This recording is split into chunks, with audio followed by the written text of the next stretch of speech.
Well, they didn't struggle. They didn't get a lot of shots, in their defense. I think during that stretch, it was more James, than them. So, that's just a tough night. Kendrick Perkins back That's my with me. guy. That's yeah, man, you got a chip.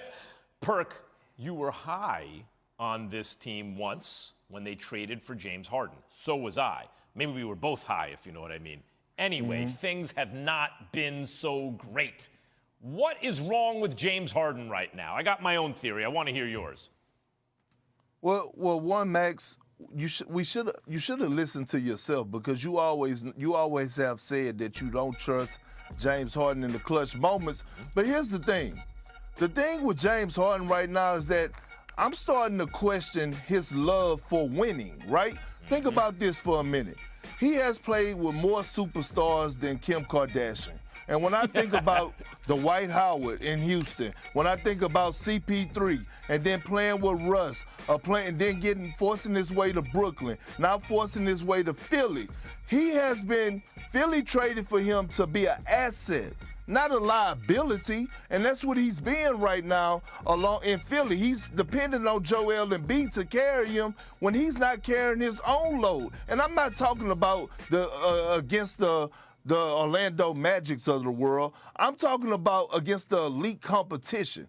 And right now, what James Harden is proving to us is that he's okay with being a hell of a regular season player, but when it matters the most, he don't care. And he has to change that narrative about himself. Yeah, I mean, I think there's a difference in boxing. We see it all the time, right, Perk? The difference between someone who thinks they want it and someone who needs it. He's got to need it to get to the next level. Here's my theory, though, by the way. Remember when he showed up fat and out of shape, looking a hot mess in Brooklyn because he had to get his way out of Houston, so he had to fall out of, Yeah. He rolled out of bed, looked like averaged a triple-double with 30 points, basically, right? And how did he do it? Well, the secret ingredient to me was D'Antoni was on the bench. Steve Nash was the head coach, but D'Antoni and Harden know how to run that offense in their sleep. This is not that kind of team. And he's not that kind of player, maybe. But how much is Doc Rivers, your guy, Perk, to blame? Once upon a time, Perk, Doc was a supreme motivator. His plays out of timeout, all that stuff. He has not lived up to that. And I love Doc. I'm a fan of his. But I have to be honest. He did not do that in L.A. with the Clippers. He is not doing that right now with the Sixers. How much is Doc to blame? You know what?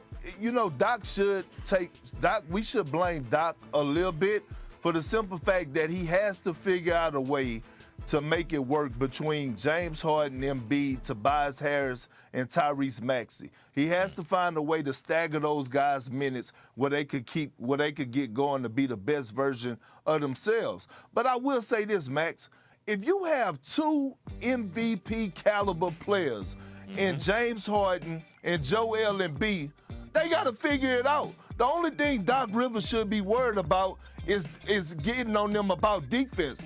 Tell me how, if James Harden is playing the best version of himself as he then transition to the point guard, how are you going to stop the pick and roll with him and Joel Embiid if James Harden is the best version of himself? You really can't. So the simple fact that, yes, I want to place some blame on Doc, because I feel like Doc has to get Tobias going. He has to put Tyrese Maxey in position to be successful. I get all that. But your two MVP caliber players, especially James Harden, he has to take some load and some pressure, not only off of Doc Rivers, but also Joel Embiid.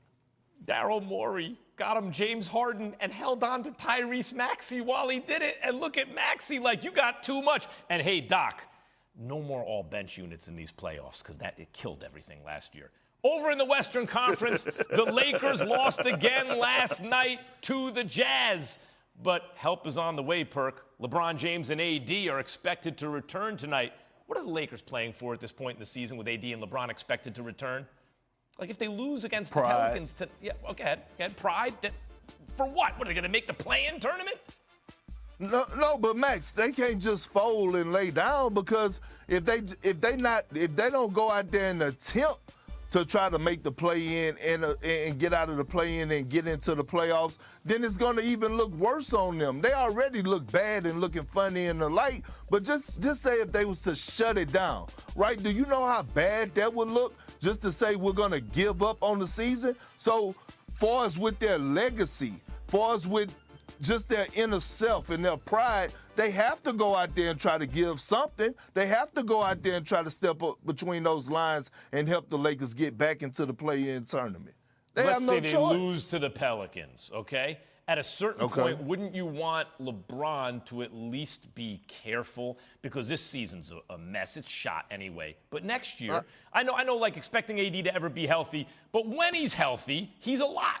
And LeBron is still playing at a great level. Yeah, but Max, I understand that. And me personally, if I'm in the front office, if I'm in Rob Pelinka's chair, I would shut LeBron James down. But guess what? Yeah. LeBron James is not going to shut down. You know why? Because LeBron James knows that he has an opportunity to actually go add to his individual trophy case, and that's winning another scoring title. You don't think LeBron James is thinking about that?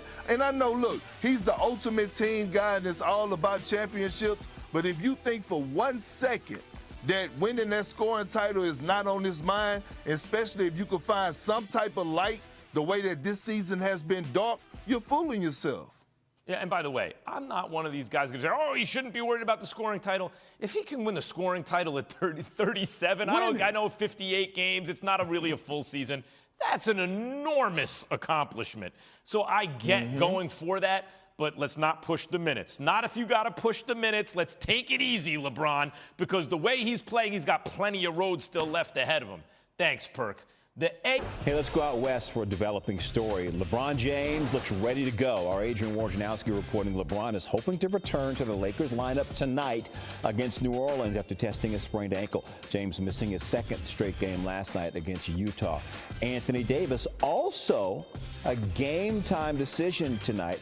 AD's been out since mid-February with a right midfoot sprain. The Lakers still below 500 when LeBron does see the court, but forget it when he's not there. They've dropped 8 of their last 9 without the king of the lineup. And for the season, they would have a winning percentage below everyone in the West except for the Rockets without LeBron.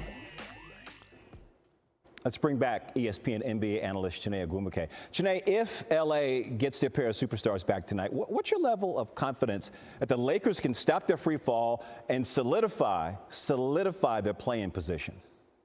Yeah, they might stop their free fall, but that doesn't mean they're going to be flying. I think that they maybe will be cruising into the playoffs where potentially they could exit, in the first round.